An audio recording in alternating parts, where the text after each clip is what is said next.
दिल्ली या ठिकाणी जे विद्यार्थ्यांनी आंदोलन केलं, आम्हाला चांगल्या दर्जाचं शिक्षण द्या, त्या बदल्यामध्ये सरकारकडून लाठ्या घ्या, परीक्षा चांगल्या पद्धतीमध्ये घ्या, परीक्षाचे पेपर फोडू नका, या बदल्यामध्ये विद्यार्थ्यांची डोकं फोडू. एवढे हजारो विद्यार्थी जायबंदी झाले, यामध्ये एका विद्यार्थिनीचा मृत्यू देखील झालेला आहे. माणसाला चीड येईल असं हे आंदोलन झालेलं आहे. आपण सोशल मीडियावर पाहिलं असता हजारो व्हिडिओ आलेले, कित्येक विद्यार्थी रक्तबंबाळ झाले. त्यांचा गुन्हा काय? आम्हाला चांगल्या दर्जाचे शिक्षण मागत होते आणि सरकारने त्या बदलामध्ये त्यांना लाठी हल्ला केला, डोके फोडली, रक्तबंबाळ झाली, कुणाचे हात मोडले, कुणाचे पाय मोडले आणि त्या आंदोलनाची धग बघता बघता संपूर्ण भारतभर पसरली आणि महाराष्ट्र राज्यातील बीड जिल्ह्यातील वडोली तालुक्यामध्ये आज त्या दिल्ली येथील आंदोलनाचा रोष आपल्याला पाहायला मिळाला. आपण पाहत आहोत या ठिकाणी वडोली तालुक्यामध्ये आज पूर्णपणे कडकडीत असं बंद आहे, हे आपण पाहू शकतो. पूर्णपणे स्वइच्छेनं आज वडोली तालुका पूर्णपणे कडकडीत बंद आहे, स्वइच्छेनं बंद आहे. आज या ठिकाणी विद्यार्थी, पालक आणि शिक्षण प्रेमी यांनी त्यांच्या विद्यार्थ्यांच्या भविष्यासाठी आंदोलन केलं. सर्व विद्यार्थी आणि पालक आज रस्त्यावर या ठिकाणी पाहायला मिळाले होते. तर या ठिकाणी हे जी कडकडीत बंद दिसतं, पाठीमागे दिसतं, या ठिकाणी वंचित बहुजन आघाडीचे युवा नेते या ठिकाणी उपस्थित आहेत, हे सगळे कार्यकर्ते आहेत. तर आपण पाहूया हे आंदोलन झालं, या आंदोलनासंदर्भात आपली काय प्रतिक्रिया आहे?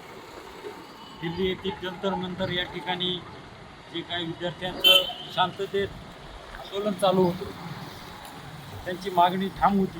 पेपर प्रकरणी केंद्रीय शिक्षण मंत्री धर्मेंद्र यांनी राजीनामा द्यावा, या मागणीला घेऊन सर्व विद्यार्थी संघटना या ठिकाणी आंदोलन करत असताना त्या आंदोलन दडपण्याचा हेतूने सरकारने त्या ठिकाणी विद्यार्थ्यांवर लाठी हल्ला केला.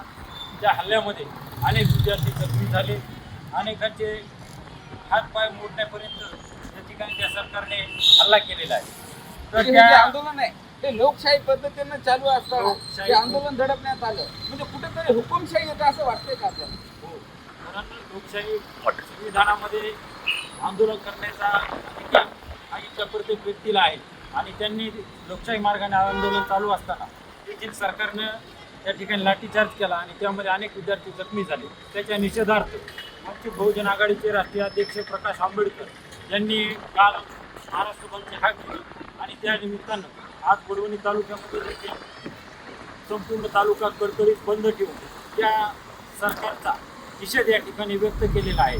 आज वडवणी बंद ठेवून त्याचबरोबर यानंतर सर्वपक्षीय शिक्षणप्रेमी विद्यार्थी यांच्या वतीनं तहसील कार्यालयावर जनाक्रोश मोर्चा देखील या ठिकाणी झालेला आहे. या ठिकाणी आपल्याकडं आपल्यासोबत ॲडव्होकेट उदगीर आपल्यासोबत बोलत आहे. तर जो लाठी हल्ला झाला, बरोबर आहे, लाठी हल्ला झाला असताना तो लाठी हल्ला करण्याचा जो काही प्रकार आहे अत्यंत निंदनीय आहे, बरोबर आहे. परंतु लाठीचार्ज केला जातो जेव्हा कमरेच्या खाली लाठीचार्ज केला जातो, तर इथं तर विद्यार्थ्याची डोके फुटली. या संदर्भात काय मत आहे? सर्वप्रथम जंतर मंतर जो काही विद्यार्थ्यांना लाठीचार्ज झाला, विद्यार्थ्यावर हल्ला झाला, त्याचा मी सर्वप्रथम निषेध करतो. खरं तर आज जर बघितलं आपण तर संपूर्ण शिक्षण क्षेत्रामध्ये वगैरे गोष्टी भेटली ते म्हणजे नीटची. ज्या विद्यार्थ्यांना अपेक्षेप्रमाणे जे मार्क भेटायला मिळत होते ते भेटत नाही, त्याशिवाय भेटत नाही. तर हे रांग्यांचे जे विद्यार्थी ते समोरच्या पाठवण्याने पेपर फोडतात आणि गोरगरिबांचे विद्यार्थी हे शिक्षणापासून वंचित होतात. ठीक आहे, तुमचं म्हणणं बरोबर आहे. अजून आणखी पेपर फोडायला लागले, परंतु पेपर फुटला, बरोबर आहे. पण काही लोकांचं म्हणणं असं आहे की पेपर फुटल्यानंतर काही विशिष्ट लोकांकडेच जातो, यावर आपलं काय मत? विशिष्ट लोकांकडे पेपर जातोय असं लोकांकडून चर्चेला जात आहे. आपण बघितलंय लाखो रुपयाला एक पेपर विकला गेलाय आणि कोट्यावधी रुपयाचा त्या ठिकाणी उलाढाल नेट पेपर प्रकरणी झालेली आहे. त्याची चौकशी चालू आहे, काय नाटक आहे आणि यामुळं जे काही खरंच विद्यार्थी आहेत कष्टातून आपल्या मेहनत करून त्या ठिकाणी जात आहेत, गरीब विद्यार्थी त्या ठिकाणी त्यांना वाव भेटत नाही. नीटचा पेपर फुटला, त्याला भ्रष्ट व्यवस्था त्याला जबाबदार आहे. परंतु नैतिक जबाबदारी म्हणून शिक्षण मंत्री राजीनामा देत नाहीत, यावर आपली काय प्रतिक्रिया? शिक्षण मंत्र्यांचा राजीनामा द्यायलाच पाहिजे. कारण की शिक्षण मंत्र्याबरोबर जो अमित शहा आहे, ज्याने लाठीचार्जचा आदेश दिला, मुलांना म्हणजे कमरेच्या खाली हाणमार केली, कोणाच्या छाताडावर पाय दिले मुलांच्या, अशा भ्रष्ट ठीक आहे, लाठी हल्ला झाला, ठीक आहे, शिक्षण मंत्र्यांनी नीटचा पेपर होता, शिक्षण मंत्र्यांनी राजीनामा द्यायला पाहिजे, बरोबर आहे, नैतिक जबाबदारी राजीनामा द्यायला पाहिजे. नैतिक जबाबदारी परंतु स्वीकारून घ्यायला विद्यार्थ्यांवर लाठी हल्ला झाला, हजारो विद्यार्थी जायबंदी झाली, डोके फुटली, एकाचा मृत्यू झाला, याला जबाबदार कोण? कुणाचा राजीनामा मागणार आपण? एक तर शिक्षण मंत्र्याचा प्लस याच्याबरोबर राज्य गृहमंत्र्यांनी सुद्धा राजीनामा द्यायला पाहिजे. बरोबर. अमित शहाचा राजीनामा पाहिजे म्हणजे पाहिजे, 100% पाहिजे.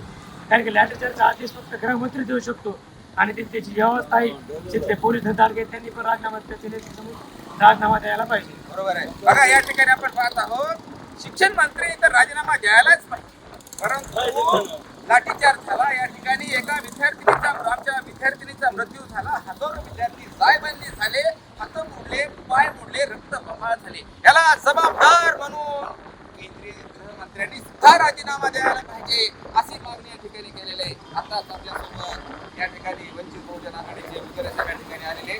तर या ठिकाणी आता आपण पाहिलं की वडोलीमध्ये हा प्रचंड प्रमाणामध्ये आक्रोश दिसून आला, मोठ्या प्रमाणामध्ये वडोलीमध्ये कडकडीत बंद आहे, ठीक आहे.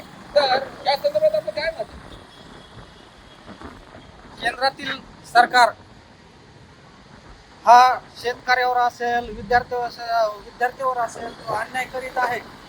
त्याच्या विरोधात जे विद्यार्थी आपले जंतर मंतरवर आंदोलनासाठी गेले होते, त्या हल्ल्याचा सर्वप्रथम मी लाठी हल्ल्याचा निषेध करतो आणि त्या जंतर मंतरवरील विद्यार्थी सोनम सर यांच्यासोबत मी वंचित बहुजन आघाडीच्या वतीने खंबीर पाठीचे आहे एवढं बोलतो. आपण सोशल मीडियावर पाहिलं, एक 70 वर्षाचा म्हातारा हिरव्या त्याची निळी वर्दी होती पोलिसांची, त्यामध्ये आपण पाहिला 70 वर्षाचा म्हातारा हा कुठला कमांड होता नेमका, याची चर्चा आज वडोली परिसरामध्ये खूप मोठ्या प्रमाणामध्ये.